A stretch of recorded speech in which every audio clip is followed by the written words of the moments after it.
बिस्मिल्लाहिर्रहमानिर्रहीम। अज़ीज़ तलबा अस्सलामु अलैकुम। आज हम छठे सबक नामदेव माली की एक्सरसाइज पढ़ने जा रहे हैं। तो आइए आज के सबक का आगाज़ करते हैं। अज़ीज़ तलबा, मश्क में जो पहला सवाल है वो है सबक नामदेव माली के मतन के हवाले से दुरुस्त जवाब पर टिक का निशान लगाएं। तो अज़ीज़ तलबा, पहला जो जुज़ है इसमें वो है नामदेव पौधों और पेड़ों को समझता था। क्या समझता था? नंबर 1 अपना दोस्त, नंबर 2 अपना दुश्मन, नंबर 3 अपना सज्जन, नंबर 4 पे है अजीज तलाबा अपनी औलाद। तो ये चौथा ऑप्शन है अजीज तलाबा, ये दुरुस्त ऑप्शन है, तो इसको जो है वो हम जो है वो टिक कर देंगे। उसके बाद दूसरा जुज़ है नामदेव के लगाए हुए पौधे हमेशा नंबर 1 तल्फ हुए, नंबर 2 परवान चढ़े, नंबर 3 सूख कर रह गए, नंबर 4 वैसे के वैसे रहे। तो इसी तलाबा इसमें जो दूसरा ऑप्शन है हम परवान चढ़े, तो इसको जो है हम टिक करेंगे क्योंकि यही ऑप्शन जो है वो दुरुस्त है। नामदेव के लगाए हुए पौधे हमेशा परवान चढ़े। इसी तलाबा तीसरा जो इसमें जुज़ है वो है नामदेव बच्चों का इलाज करता था। अब देखते हैं, पहला ऑप्शन है उसमें नंबर 1 तावीज़ कंडों से, नंबर 2 टूने टोटकों से, नंबर 3 जड़ी बूटियों से और नंबर 4 है दवा दारू से। तो इसी अलावा तीसरा जो जुज़ है उसका जो तीसरा ऑप्शन है जड़ी बूटियों से जो है वो बच्चों का इलाज करता था, तो इसको जो है वो हम टिक कर देंगे। इसके अलावा उसके बाद जो इसका चौथा जुज़ है वो नामदेव की मौत वाक़ई हुई। कैसे वाक़ई हुई थी? नंबर 1 दिल के आर्जे से, नंबर 2 टांग टूटने से, नंबर 3 दरख्त पर से गिरने से, नंबर 4 पे है शहद की मक्खियों की यूरिश से। तो इसका इसके अलावा जो चौथा ऑप्शन है वो जो है दुरुस्त है, तो उसको जो है वो हम टिक करेंगे। तो ये हमारा एमसीक्यू जो है वो दुरुस्त हो जाएगा। इसके अलावा पांचवा और आखिरी जो इसका जुज़ है वो है हर शख्स में कुदरत ने कोई ना कोई रखी है। नंबर 1 इस्तेदाद, नंबर 2 खूबी, नंबर 3 सलाहियत और नंबर 4 पे है बड़ाई। तो इसके अलावा इस जुज़ का जो तीसरा हिस्सा है, तीसरा नंबर है सलाहियत, को हम जो है वो टिक करेंगे। तो ये हमारा पांचवा जो जुज़ है पहले क्वेश्चन का वो जो है वो मुकम्मल हो जाएगा। इसी अलावा उसके बाद जो हम पढ़ेंगे वो है दूसरा क्वेश्चन, और दूसरे क्वेश्चन में अजीज तलबा जो बात हमने देखनी है वो है सवालात के मुख्तसर जवाब, यानी कि सवालात के मुख्तसर जवाब। तो उसमें अजीज तलबा पहला जो क्वेश्चन है वो है नामदेव माली का ताल्लुक किस ज़ात से था। यानी कि ये 5 सवाल उसने यहाँ पे दिए हैं और उनके आंसर जो है वो हम लिखेंगे। तो पहला सवाल क्या है? नामदेव माली का ताल्लुक किस ज़ात से था। तो अजीज तलबा उसका जो आंसर है वो है नामदेव माली ज़ात का ढेर था जो बहुत नीच कौम ख्याल की जाती है। अजीज तलबा दूसरा जो क्वेश्चन है वो है नामदेव माली को अपने पौधों से किस हद तक लगाव था। अजीज तलबा उसका आंसर है नामदेव माली अपने पौधों और पेड़ों को अपनी औलाद समझता था और औलाद की तरह उनकी परवरिश और निगहदाश्त करता था। उनको सरसब्ज और शादाब देखकर ऐसे ही खुश होता जैसे माँ अपने बच्चों को देखकर खुश होती है।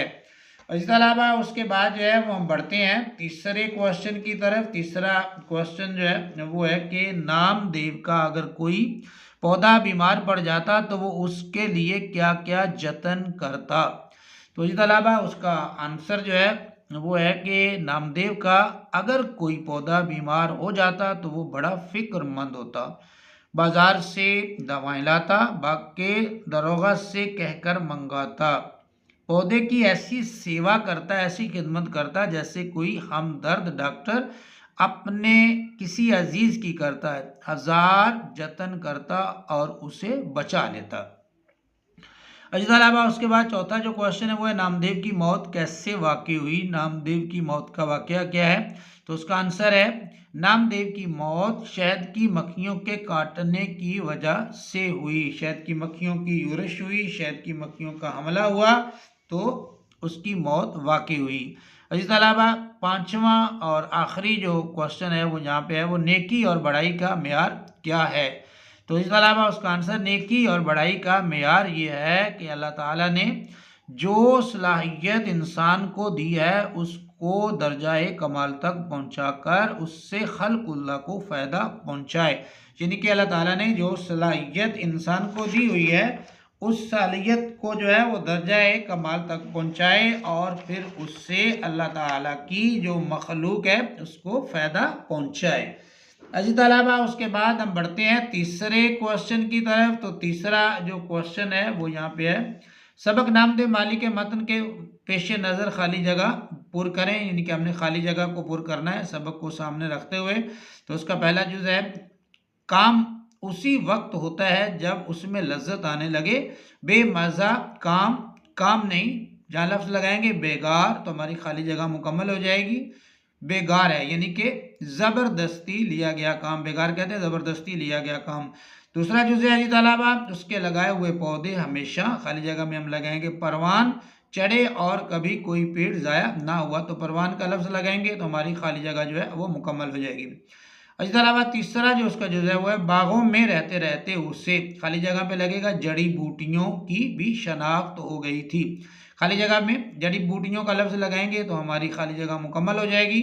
और उसके बाद इसी अलावा चौथा जो इसका जुज़ है वो है, अपने डैश यानी कि खाली जगह में बच्चों का लफ्ज़ लगाएंगे, अपने बच्चों को पालने पोसने में कोई इनाम का मुस्तहिक नहीं होता। आखिरी जुज़ है इसी अलावा तीसरे क्वेश्चन का एक्सरसाइज में वो है, एक दिन नामालूम क्या बात हुई कि शहद की मक्खियों की, खाली जगह में लफ्ज़ लगाएंगे यूरिश हुई। यूरिश कहते हैं इसी तलाबा हमले को। तो शहद की मक्खियों की यूरिश हुई, शहद की मक्खियों का हमला हुआ और जो है उसकी मौत वाक़ई हो गई थी। तो यहाँ यूरिश का लफ्ज़ जो है वो हम लगाएंगे। इसी अलावा उसके बाद जो है हम बढ़ते हैं आगे। तो आगे जो है वो है तफ़हीम इबारत। तो इसको हम पढ़ते हैं। इसी अलावा तफ़हीम इबारत जो है ये बात को दूसरे तक पहुँचाने में ज़ुबान को बड़ी अहमियत हासिल है। इम्तिहान में तलबा को ज़ुबानदानी का जायज़ा लेने के लिए, इम्तिहान में तलबा की ज़ुबानदानी का जायज़ा लेने के लिए किसी तहरीर का इक़्तिबास और उसके आखिर में चंद सवालात दिए जाते हैं, जिसका मकसद ये होता है कि इस तहरीर के मफ़हूम को किस हद तक समझते हैं। यानी तलबा जो हैं वो इस तहरीर के मफ़हूम को किस हद तक जो है वो समझते हैं। इस ज़िम्न में चंद बातें हमेशा मद्देनज़र रखें। इसके हवाले से जो है वो चंद बातें जो है वो हमने ज़हन में बिठा लेनी है। नंबर 1 पे इबारत के नफ्स मज़मून को समझने की कोशिश करें कि जो इबारत है उसका जो नफ्स मज़मून है वो क्या है, उसका मतलब जो है वो क्या बनता है। नंबर 2, सवालों के जवाबात इबारत के मजमूई तासुर के पेश नज़र दें। उसका मजमूई जो तासुर है, मजमूई जो उसका लुबे लुबाब बनता है, उसके मुताबिक जो है वो सवालों के जवाब दिए जाने चाहिए। और आगे जो तीसरे नंबर पे है वो, जितना सवाल पूछा जाए उतना जवाब दें। जवाब अपने अल्फाज में लिखें और इबारत आराई से गुरेज करें। तो इसके अलावा यहाँ पे जो चौथा क्वेश्चन है वो तफ़हीम इबारत के हवाले से है। उसको जो है वो हम जो है वो स्टडी करते हैं, देखते हैं। दर्ज झैल इबारत को पढ़ें और आखिर में दिए गए सवालों के जवाब लिखें। हजी तलाबा, एक मगरबी मुअर्रिख स्टीनले वॉलपर्ट ने कैद आज़म के बारे में लिखा। क्या लिखा था? दुनिया में फ़कत चंद अफराद ही ऐसे हुए होंगे जिन्होंने इनफरादी तौर पर मानी खेज अंदाज में तारीख के धारे को तब्दील कर दिया हो। शायद गिनती के चंद लोग ही होंगे जिन्होंने दुनिया के नक्शे में तरमीम कर दी हो, और शायद ही कोई शख्स ऐसा हो जिसने किसी बिखरी हुई कौम को एक बनाकर उसे एक मुल्क दे दिया हो। मोहम्मद अली जना ने ये तीनों कारनामे अंजाम दिए। कैद आज़म की मुसलसल जांफशानियों के बाद, मुसलसल कोशिशों के बाद बिलाखिर हुकूमत बरतानिया और कांग्रेस ने 3 जून 1947 को मुसलमानों की अलहदा ममलकत का मुतालबा तस्लीम कर लिया और उसी रोज़ कैद आज़म ने ऑल इंडिया रेडियो से अपनी तकरीर में मुस्लिम लीग के नुक्ता नज़र के साथ पाकिस्तान जिंदाबाद के अल्फाज का ऐलान कर दिया। इस तरह 14 अगस्त 1947 को ममलकत खुदादाद पाकिस्तान वजूद में आ गई। कौम ने अपने अजीम मोहसिन, कौम जो है उसने अपने अजीम मोहसिन की गरां कदर खिदमत के एतराफ़ के तौर पर उन्हें क़ायद आज़म और बबाए कौम और उनकी बहन फ़ातिमा जना को, जो जिदोजहद आज़ादी में अपने भाई के शरीक कार थी, मादरे मिल्लत के अलकाबात दिए। अज़ीज़ तलबा, ये थी हमारी इबारत। अब हम इसके जो सवालात हैं, इसकी हमने जो है वो तफ़हीम हमने करनी है, मतलब कि हमने इसको समझना है इबारत को, और फिर इसके जो सवालात हैं उनके जो है वो हमने यहाँ पर जो है वो जवाबात जो है वो देने हैं। तो अज़ीज़ तलबा, जो इसमें पहला जो सवाल है उसने दिया है वो है, मारूफ मगरबी मुअर्रिख स्टीनले वॉलपर्ट ने क़ायद आज़म के बारे में क्या लिखा। इसका आंसर जो है वो हमने देना है। तो उसका आंसर है, मगरबी मुअर्रिख स्टीनले वॉलपर्ट ने क़ायद आज़म के बारे में लिखा, दुनिया में फ़कत चंद अफराद ही ऐसे होंगे जिन्होंने इनफरादी तौर पर, इनफरादी मतलब अकेले ही इनफरादी तौर पर मानी खेज अंदाज में तारीख के धारे को तब्दील कर दिया हो। शायद गिनती के चंद लोग ही होंगे जिन्होंने दुनिया के नक्शे में तरमीम कर दी हो, और शायद ही कोई शख्स ऐसा हो जिसने किसी बिखरी हुई कौम को एक बनाकर उसे एक मुल्क दे दिया हो। मोहम्मद अली जिन्ना ने ये तीनों कारनामे अंजाम दिए। अजीज अलावा, दूसरा क्वेश्चन जो यहाँ पे है वो है, क़ायद आज़म ने पाकिस्तान जिंदाबाद के अल्फाज का इस्तेमाल कब किया। तो उसका आंसर है, क़ायद आज़म की मुसलसल कोशिशों के बाद जब हुकूमत बरतानिया और कांग्रेस ने मजबूर होकर 3 जून 1947 को मुसलमानों की अलहदा ममलकत का मुतालबा तस्लीम कर लिया, तो उसी दिन क़ायद आज़म मोहम्मद अली जिन्ना ने ऑल इंडिया रेडियो से अपनी तकरीर में मुस्लिम लीग के नज़रिया के मुताबिक पाकिस्तान जिंदाबाद के अल्फाज का ऐलान कर दिया। अजीज तलबा, उसके बाद जो है हम अगले क्वेश्चन की तरफ जो है वो बढ़ते हैं। तो अगला क्वेश्चन है तीसरा, ममलकत खुदादाद पाकिस्तान कब वजूद में आई। ममलकत खुदादाद पाकिस्तान कब वजूद में आई। उसका आंसर है, ममलकत खुदादाद पाकिस्तान 14 अगस्त 1947 को वजूद में आई। अजीज तलबा, उसके बाद जो है वो चौथा क्वेश्चन है, कौम ने क़ायद आज़म की बहन मोहतरमा फ़ातिमा जना को क्या लक़ब दिया। तो अजीज तलबा, उसका आंसर है, कौम ने अपने अजीम लीडर की गरां खिदमत के एतराफ़ में उन्हें क़ायद आज़म और बबाए कौम और उनकी अजीम बहन फ़ातिमा जना को, जो आज़ादी की जंग में अपने भाई की शरीक कार रही, उन्हें मादरे मिल्लत के अलकाबात दिए। अजीज तलबा, यहाँ पे जो है उन्होंने जो कहा है कि जितना सवाल पूछा जाए आप उसका उतना ही आंसर दें, तो फिर आप जो है वो यहाँ से जो है ये क़ायद आज़म वाली लाइन जो है वो स्किप भी कर सकते हैं, और उसका आंसर जो है वो ये दे सकते हैं कि उनकी अजीम बहन फ़ातिमा जना को, जो आज़ादी की जंग में अपने भाई के शरीक कार रही, उन्हें मादरे मिल्लत के अलकाब दिए। इस तरह इसका आखिरी जो जुज़ है क्वेश्चन है वो है, इस इबारत का एक उन्वान तजवीज़ कीजिए। तो उन्वान जो है वो एक ही लिखते हैं, एक से ज़्यादा जो है वो पहले तो ज़्यादा हम लिख सकते थे, इजाज़त होती थी, लेकिन अब एक से ज़्यादा लिखने की इजाज़त नहीं होती। तो यहाँ पे 3 दिए हुए, आप में इसमें से कोई एक भी जो है उसको डिसाइड कर सकते हैं और लिख सकते हैं। इस इबारत का एक उन्वान तजवीज़ कीजिए। नंबर 1, क़ायद आज़म की शख्सियत। नंबर 2, क़ायद आज़म के शख्सी पहलू। नंबर 3 है, क़ायद आज़म एक अजीम रहनुमा। तो इस अलावा ये 3 जो है उन्वानात यहाँ पर जो है वो दिए हैं, आप इन तीनों में से कोई एक जो है वो ले सकते हैं। अजीज तलबा, उसके बाद हम बढ़ते हैं आगे क्वेश्चंस की तरफ। तो आगे जो बात है वो है तज़कीर व तानीस के हवाले से।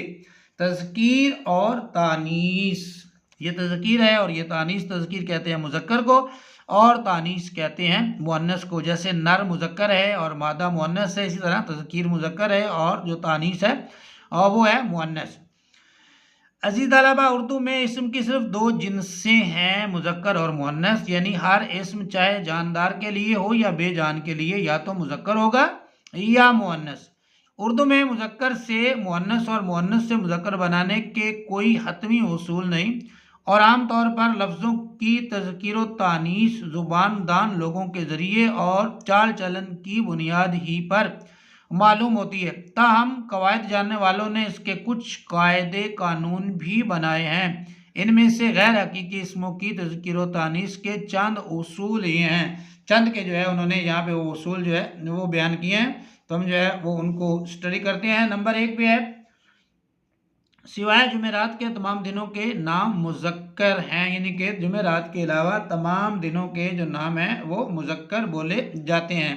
उसके बाद है मिनट, घंटा, दिन, महीना, साल मुज़क्कर हैं, अलबत्ता रात मुअन्नस है, यानी कि मिनट है, घंटा है, दिन है, महीना, साल ये मुज़क्कर बोले जाते हैं और रात जो है इसको मुअन्नस बोलते हैं।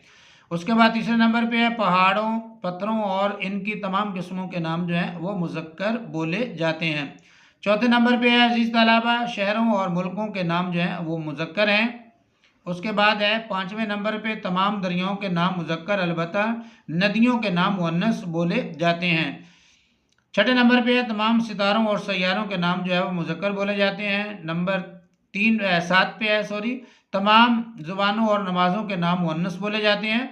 और 8वें नंबर पे है बोलचाल की ज़ुबान में इन अल्फाज को मुज़क्कर बोला जाता है। ये आगे जो उन्होंने लफ्ज़ दिए हैं वो कहते हैं बोलचाल की ज़ुबान में ये तमाम लफ्ज़ जो हैं ये मुज़क्कर जो है वो बोले जाते हैं।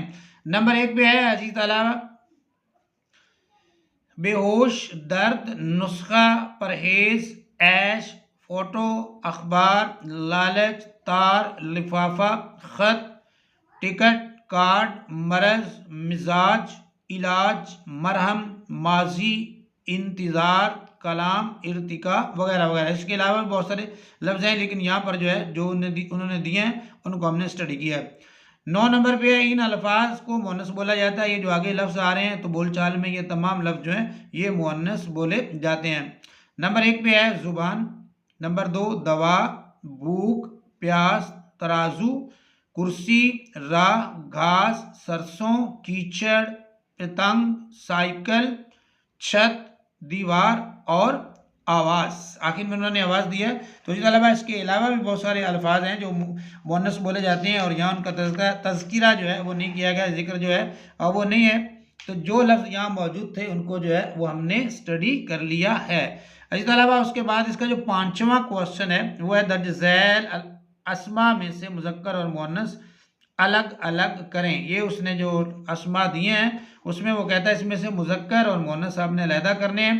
तो अजीज़ तलबा इसमें जो पहला लफ्ज़ है मकबरा, ये मुज़क्कर है और दूसरा कौम जो है मुअन्नस है, खिड़की मुअन्नस है, बात मुअन्नस है और पेड़ को हम जो है वो मुज़क्कर बोलते हैं। महारत जो है ये मुअन्नस है, बाग को हम मुज़क्कर बोलते हैं, मकान को मुज़क्कर बोलते हैं, पानी मुज़क्कर है, सोग मुज़क्कर है, जड़ी बूटियाँ जो है ये मुअन्नस है, इलाज जो है ये मुज़क्कर है, माली मुज़क्कर है, मेज़ जो है ये मुअन्नस है, पौधा मुज़क्कर है, जतन मुज़क्कर है, शनाख्त मुअन्नस है और बारिश जो है वो मुअन्नस है। तो इसके अलावा ये तमाम लफ्ज़ जो है इनकी वज़ाहत होगी, इनमें जो मुज़क्कर हैं और जो मुअन्नस हैं। ये जो मुज़क्कर अल्फाज हैं उनके साथ हमने डैश का जो है वो निशान भी लगा दिया है। जहाँ जहाँ ये डैश का निशान लगा हुआ है ये तमाम अल्फाज जो हैं ये मुज़क्कर हैं और बाकी यहाँ पे तमाम अल्फाज जो हैं वो मुअन्नस लिखे गए हैं। इसके अलावा ये था हमारा आज का सबक, छठा सबक नामदेव मालिक की एक्सरसाइज मश्क ये होगी आज मुकम्मल। उम्मीद है आपको हमारा ये आज का सबक पसंद आया होगा। कमेंट में अपनी राय का इज़हार ज़रूर कीजिएगा। अपना बहुत सा ख्याल भी रखिएगा। हमें दीजिए इजाज़त। अल्लाह हाफिज़।